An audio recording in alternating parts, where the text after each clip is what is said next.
देखो बेटा, हम लोगों ने कल पूरे एक्सपेरिमेंट्स पढ़े थे। आइंस्टाइन ने जो एक्सपेरिमेंट्स किए थे उससे क्या रिजल्ट्स निकले वो हमने पढ़े थे। कई हमने ग्राफ भी बनाए थे, ठीक है। अच्छा, तो हमने जो फाइनल ग्राफ जो बनाया था, लास्ट वाला ग्राफ, आपको शायद याद हो। पहले मैं थोड़ा ग्राफ के बारे में बताना चाहता हूं। देखो, हमने ये ग्राफ बनाया था, यहां पे था Ke max और यहां पे थी फ्रीक्वेंसी।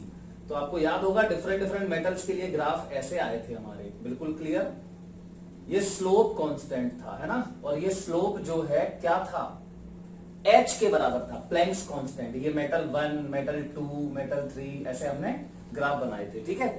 अब थोड़ा सा ध्यान दो, और मैंने इसकी इक्वेशन लिखी थी, और फाइनली जो रिजल्ट आया था वो आया था Ke max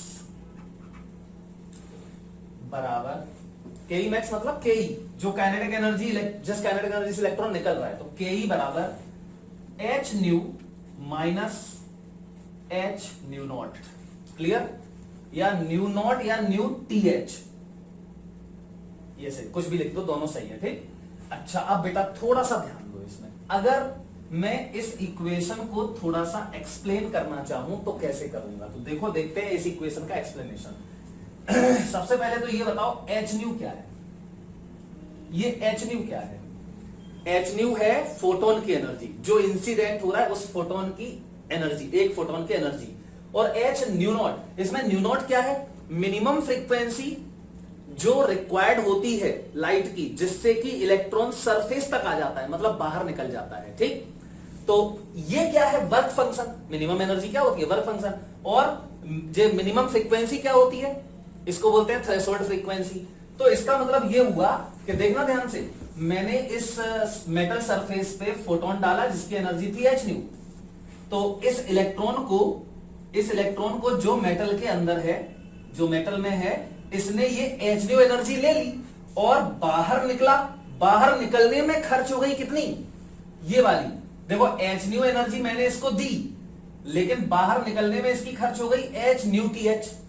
तो फिर बची कितनी? यहां आने पे यहां बची h new minus h new TH, उससे ये भागेगा, तो इसको बोलते हैं Ke max।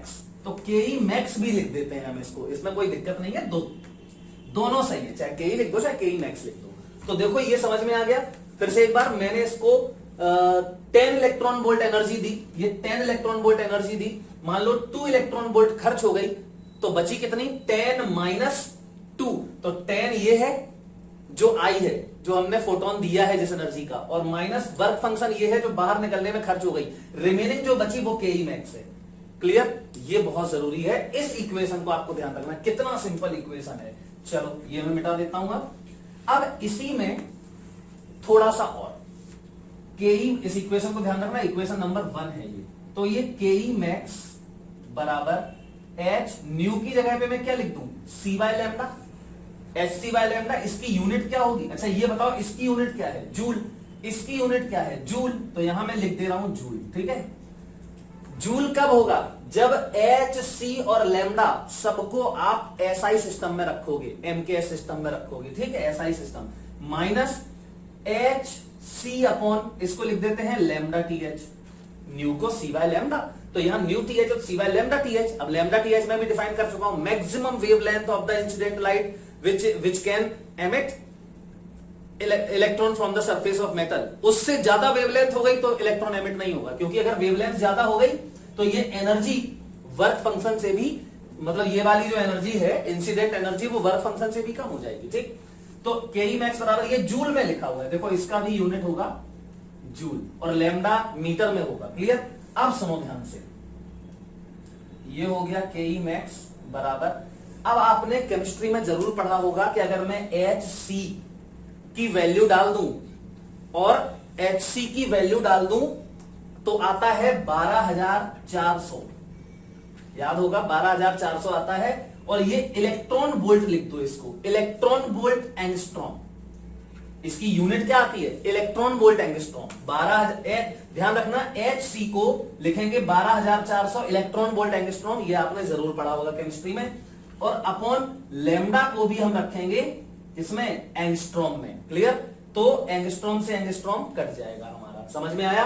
या आप इसको वैल्यू को वेरीफाई कर सकते हो, एच सी वैल्यूज डाल दो और अपॉन वो यूनिट जो आएगी वो जूल में आएगी, उसको आप चेंज करो किसमें? इलेक्ट्रॉन वोल्ट में। तो हमें पता है जूल को इलेक्ट्रॉन वोल्ट में कैसे कन्वर्ट करते हैं। Electron one electron volt equal 1.6 into 10⁻⁹ joule. Clear? तो ये एचसी की वैल्यू 12400 इलेक्ट्रॉन वोल्ट एंगस्ट्रॉम होती है, और नीचे लैम्डा को भी हम डाल देंगे एंगस्ट्रॉम में, तो ये एंगस्ट्रॉम से एंगस्ट्रॉम कट जाएगा और ये बचेगा क्या? 12400 इलेक्ट्रॉन वोल्ट बचेगा। माइनस ऐसे यहां डालो, तो एचसी को मैं डालूंगा 12400 क्या? इलेक्ट्रॉन वोल्ट एंगस्ट्रॉम, और upon lambda T H threshold frequency, उसको भी फिर आप लिखो किसमें? एंगस्ट्रॉम में। तो देखो फिर से एंगस्ट्रॉम से एंगस्ट्रॉम कट जाएगा, ये इलेक्ट्रॉन वोल्ट में आ जाएगा। तो काइनेटिक एनर्जी का फॉर्मूला हमारा फाइनल ये बन जाएगा के ई मैक्स बराबर, मतलब मैं बता रहा था कन्वर्जन कैसे होता है, तो ये इलेक्ट्रॉन वोल्ट में आ जाएगा, ये इलेक्ट्रॉन वोल्ट में आ जाएगा। आपको लैम्डा ध्यान रखना है किसमें डालना है? एंगस्ट्रॉम में। क्लियर? तो ये हमारा दूसरा इक्वेशन बन गया, इसका हम विशेष ध्यान रखेंगे। मतलब सीधी सी बात है, आपको जहां भी एच सी दिखाई दे वहां क्या डाल दो? 12400 इलेक्ट्रॉन वोल्ट एंगस्ट्रॉम, और उसके साथ लैम्डा जरूर होगा, तो लैम्डा को भी ध्यान रखना है कि किसमें डालना है? एंगस्ट्रॉम में। क्लियर? इतनी सी बात आप जरूर ध्यान रखो, इससे क्या होता है? कैलकुलेशन सिंप्लीफाई हो जाती है। नहीं तो आप सबको जूल में लिखो, कोई दिक्कत नहीं है। फिर काइनेटिक एनर्जी फाइनली जूल में आएगी, उसको फिर इलेक्ट्रॉन वोल्ट में कन्वर्ट करो। कैसे? मैंने बोला 1 electron volt equal 1.6 into 10⁻⁹ joule, मतलब इलेक्ट्रॉन वोल्ट में इलेक्ट्रॉन के चार्ज से डिवाइड कर दो तो वो जूल बन जाता है। क्लियर? तो ये फॉर्मूला हमें ध्यान रखना है। चलो मैं अभी इसको तो मिटा रहा हूं, अब देखो आप लोग यहां से फिर देखो, ठीक है? तो ये मैं मिटा रहा हूं, देखना अब ध्यान से। अगर कभी कभी क्या होता है, हमें जो ग्राफ दिया है बेटा, हमें जो ग्राफ दिया है ये वाला, अब आपको याद होगा कि काइनेटिक एनर्जी के ई मैक्स और इसका स्टॉपिंग पोटेंशियल से क्या रिलेशन था? याद है? के ई मैक्स जो इलेक्ट्रॉन जाता था के ई मैक्स से, उसको हम रोकते थे तो वीएस स्टॉपिंग पोटेंशियल लगाना पड़ता था हमें, ठीक? तो के ई मैक्स बराबर था ईवीएस। तो यहां पे मैं वही लिख रहा हूं, देखना, ईवीएस, ठीक, बराबर ये H new, clear, minus h nu t H. Okay, अब ये ई को आप यहां लेके आ जाओ, तो वीएस बराबर क्या हो जाएगा? ये वीएस बराबर हो जाएगा h nu by e minus h nu t h by e. अब आप जरा देखो ध्यान से, ये स्लोप होता है, तो मैंने क्या बताया था? के ई मैक्स और फ्रीक्वेंसी का जो ग्राफ होगा उसको, उसमें जो स्लोप होगा वो एच होता है, प्लैंक्स कांस्टेंट होता है। लेकिन अगर मैं यहां के ई मैक्स की जगह पे के ई मैक्स को हटा के स्टॉपिंग पोटेंशियल का ग्राफ बना दूं, तो ये लिखना, ग्राफ बनाना, graph versus stopping potential versus क्या? V nu, frequency nu. तो अगर मैं यहां पे ईवीएस लिख दूं, ठीक, तो ईवीएस, मैं ई को इधर लेके आ गए, देखो वीएस का और न्यू का ग्राफ बन गया ये, तो स्लोप क्या होगा? तो इसका जो स्लोप होगा एम, वो एच बाय ई होगा। तो अगर मैं तुम्हें अलग अलग मेटल्स के ग्राफ बना के बता दूं, किसके बीच में? स्टॉपिंग पोटेंशियल और फ्रीक्वेंसी के बीच में, और आपसे पूछूं बताओ किसका स्लोप ज्यादा होगा, तो क्या होगा? सबका स्लोप क्या होगा? H by E. एच क्या होता है? Planck's constant 6.625 into 10⁻34 upon electron का चार्ज। ये तो दोनों ही कांस्टेंट है, तो हर मेटल का स्लोप क्या रहेगा? कांस्टेंट रहेगा। ये बात आई थिंक सब लोग समझ गए होंगे। अब हम थोड़ा आगे बढ़ते हैं। देखो यहां पर मैंने आपको बताया था के ई मैक्स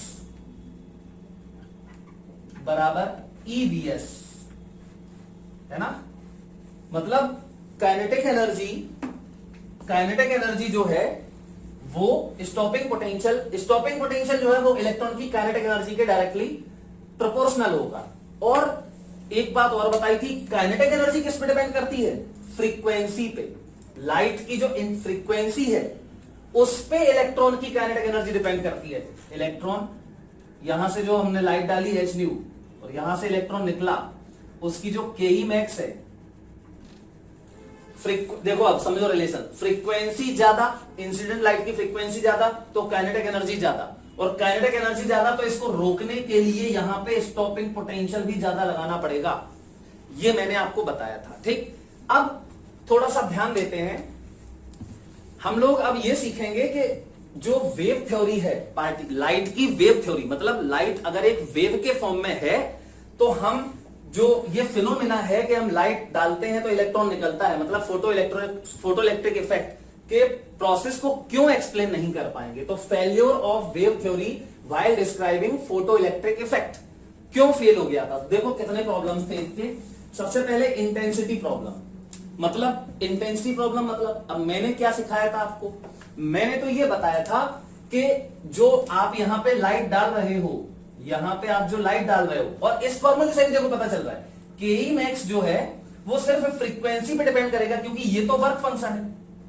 वर्क फंक्शन तो एक मेटल का फिक्स होता है, कांस्टेंट होता है, मेटल के लिए कांस्टेंट होता है, ये तो फिक्स्ड है। के ई मैक्स न्यू पे डिपेंड करेगा, के ई मैक्स न्यू ज्यादा तो के ई मैक्स ज्यादा, मतलब इलेक्ट्रॉन की काइनेटिक एनर्जी ज्यादा। लेकिन लाइट अगर वेव के फॉर्म में है, तो लाइट अगर वेव के फॉर्म में है तो मैंने उसकी इंटेंसिटी डिफाइन की थी कल। क्या बताया था इंटेंसिटी में? इंटेंसिटी होती है I बराबर energy upon energy per unit time, energy per unit area per unit time, यही तो होती है इंटेंसिटी। तो अगर बेटा अगर लाइट वेव के फॉर्म में आ रही है तो इसका मतलब यह हुआ कि यूनिट एरिया में पर सेकेंड जो एनर्जी गिर रही है वो ज्यादा हो जाए। इंटेंसिटी अगर ज्यादा हो जाए तो इसका क्या मतलब है? पर यूनिट एरिया में एनर्जी ज्यादा गिर रही। क्लियर? अच्छा, अब एक बात मैं आपको बता दूं, इलेक्ट्रोमैग्नेटिक रेडिएशन जो लाइट होती है उसमें होता क्या है, नाम देखो इलेक्ट्रोमैग्नेटिक रेडिएशन होता है, मतलब इसमें इलेक्ट्रिक फील्ड और मैग्नेटिक फील्ड का कॉम्बिनेशन होता है। ठीक, इलेक्ट्रिक फील्ड और मैग्नेटिक फील्ड का कॉम्बिनेशन होता है। एक्चुअली में वो बाद में सीखेंगे हम, इलेक्ट्रोमैग्नेटिक वेव्स में लाइट कैसे चलती है, क्या होता है, वो सब सीखेंगे। तो इलेक्ट्रिक फील्ड में एनर्जी होती है, हम सीख चुके हैं ना। तो इलेक्ट्रिक फील्ड में जो एनर्जी होती है वही एनर्जी यहां ये लिखा हुआ है, इलेक्ट्रोमैग्नेटिक वेव की एनर्जी क्या होती है? इलेक्ट्रिक फील्ड की एनर्जी। तो अगर इंटेंसिटी हम बढ़ा रहे हैं, ध्यान से सुनना, इफ इंटेंसिटी इज इंक्रीज्ड, किसकी? इलेक्ट्रोमैग्नेटिक वेव, मतलब जो लाइट गिरा रहे हैं उसकी। Amplitude of electric field, electric field का एम्पलीट्यूड, एक्चुअली में इलेक्ट्रिक फील्ड ऑसिलेट करता है इसमें, ठीक, तो उसका एम्पलीट्यूड होता है, तो वो एम्पलीट्यूड बढ़ जाता है। और हम पहले एसएचएम में सीख चुके हैं कि अगर एम्पलीट्यूड ज्यादा हो गया तो एनर्जी मस्ट बी इंक्रीज। याद करो वहां पे हाफ है ओमेगा स्क्वायर ए स्क्वायर एम्पलीट्यूड पे डिपेंड करती थी एनर्जी। तो ऐसे ही अगर इलेक्ट्रिक फील्ड का एम्पलीट्यूड बढ़ जाता है then electric field E in radiation, if intensity is increase, amplitude of electric field in radiation must increase, so electric field will provide more energy. इसका मतलब इलेक्ट्रिक फील्ड अब इलेक्ट्रॉन को ज्यादा energy देगी, और ज्यादा एनर्जी अगर इलेक्ट्रॉन को मिलेगी, देखो मैंने इंटेंसिटी बढ़ाई तो इलेक्ट्रिक फील्ड का जो यहां पे इलेक्ट्रिक फील्ड आ रही है उसका एम्पलीट्यूड बढ़ा, तो इलेक्ट्रिक फील्ड ने इस इलेक्ट्रॉन को ज्यादा एनर्जी दी, तो फिर ये ज्यादा काइनेटिक एनर्जी से निकलेगा। तो प्रूफ क्या हुआ? अगर वेव के फॉर्म में चलती है तो इसका मतलब ये हुआ कि अगर इंटेंसिटी बढ़ाओगे तो इलेक्ट्रॉन की काइनेटिक एनर्जी बढ़ेगी। जबकि हम पहले ही प्रूफ कर चुके हैं कि इंटेंसिटी आप कितनी भी बढ़ा लो, इंटेंसिटी कितनी भी बढ़ा लो, अगर फ्रीक्वेंसी कांस्टेंट है, इंटेंसिटी कितनी भी बढ़ाओ, फ्रीक्वेंसी कांस्टेंट है, तो इलेक्ट्रॉन की काइनेटिक एनर्जी देखो फ्रीक्वेंसी कांस्टेंट है और इंटेंसिटी बढ़ाते जा रहे, तो कितना भी इंटेंसिटी बढ़ाओ इलेक्ट्रॉन की काइनेटिक एनर्जी नहीं बदलेगी। लेकिन यहां तो उल्टा हो गया, अगर एनर्जी वेव के फॉर्म में आ रही है, लाइट वेव के फॉर्म में है, तो इंटेंसिटी बढ़ाने से तो उसकी एनर्जी बढ़ेगी, तो फिर इलेक्ट्रॉन की एनर्जी बढ़ेगी, तो इलेक्ट्रॉन ज्यादा काइनेटिक एनर्जी से निकलेगा। तो अब इससे भी समझो, इस फॉर्मूले से I बराबर Nhν/A। अब मैंने क्या किया, ये अब इससे समझो, इससे बिल्कुल क्लियर होगा। देखो क्या क्लियर होगा, इसमें फ्रीक्वेंसी का कोई मतलब ही नहीं है। अगर लाइट वेव के फॉर्म में आ रही है तो फिर फ्रीक्वेंसी से कोई लेना देना नहीं है। आप इंटेंसिटी बढ़ाओ, इलेक्ट्रॉन की काइनेटिक एनर्जी बढ़ जाएगी, तो ये तो गलत है। एक्सपेरिमेंट तो ये बोलता है कि अगर आप इंटेंसिटी बढ़ा रहे हो और फ्रीक्वेंसी कांस्टेंट रखो, देखो फ्रीक्वेंसी कांस्टेंट कर दो, न्यू कांस्टेंट कर दो, ये आइंस्टाइन ने बताया था। ये देखो कैसे एक्सप्लेन कर देगा इसी चीज को। तो फ्रीक्वेंसी कांस्टेंट करना है, एरिया तो कांस्टेंट होता ही है, एच एक कांस्टेंट है ही। अब आप नंबर ऑफ फोटॉन्स बढ़ाओ, ठीक, नंबर ऑफ फोटॉन्स बढ़ाओ। अब आपको पता होना चाहिए कि एक इलेक्ट्रॉन जो इजेक्ट होता है वो एक ही फोटोन लेके इजेक्ट होता है। इसको समझो, आपने पढ़ा होगा हाइड्रोजन एटम में। हाइड्रोजन एटम में क्या होता है, यहां पे एनर्जी होती है -13.6 इलेक्ट्रॉन वोल्ट, यहां -3.4 इलेक्ट्रॉन वोल्ट, और यहां इलेक्ट्रॉन होगा, इसको अगर ऊपर भेजना है ना, ग्राउंड स्टेट से फर्स्ट एनर्जी लेवल में पहुंचाना है, फर्स्ट एक्साइटेड स्टेट में पहुंचाना है, तो देखो कितना एनर्जी के डिफरेंस के बराबर एनर्जी देनी पड़ती है। तो इसको हम कितनी एनर्जी का फोटोन देंगे, इसको हम देंगे, डिफरेंस करो 10.2 इलेक्ट्रॉन वोल्ट का। अब ये वाला फोटोन अगर आप दोगे इसको तो ये लेके ऊपर चला जाएगा, लेकिन अगर आपने इस एनर्जी से कम फोटोन दिया, इस एनर्जी से कम एनर्जी का फोटोन दिया, तो ये सीधा निकल जाएगा, ये एक्साइट नहीं होगा। अगर ये कोई भी एनर्जी, थोड़े डिस्क्रीट एनर्जी लेवल्स होते हैं, पढ़ा होगा, अगर मैं 1 इलेक्ट्रॉन वोल्ट दे दूं तो ये ऐसा थोड़ी होगा कि यहां से यहां पहुंच जाए, नहीं, ये एक्सेप्ट ही नहीं करेगा इसको, क्योंकि अगर ये यहां से यहां भी पहुंच जाता है तो इसका मतलब तो यहां पे भी एक एनर्जी लेवल है, जबकि यहां कोई एनर्जी लेवल तो है ही नहीं, तो फिर यहां पे एग्जिस्टेंस भी नहीं हो सकता इलेक्ट्रॉन का। इसका मतलब क्या हुआ कि इलेक्ट्रॉन सिर्फ यही वाली एनर्जी लेके ऊपर जाएगा। क्लियर?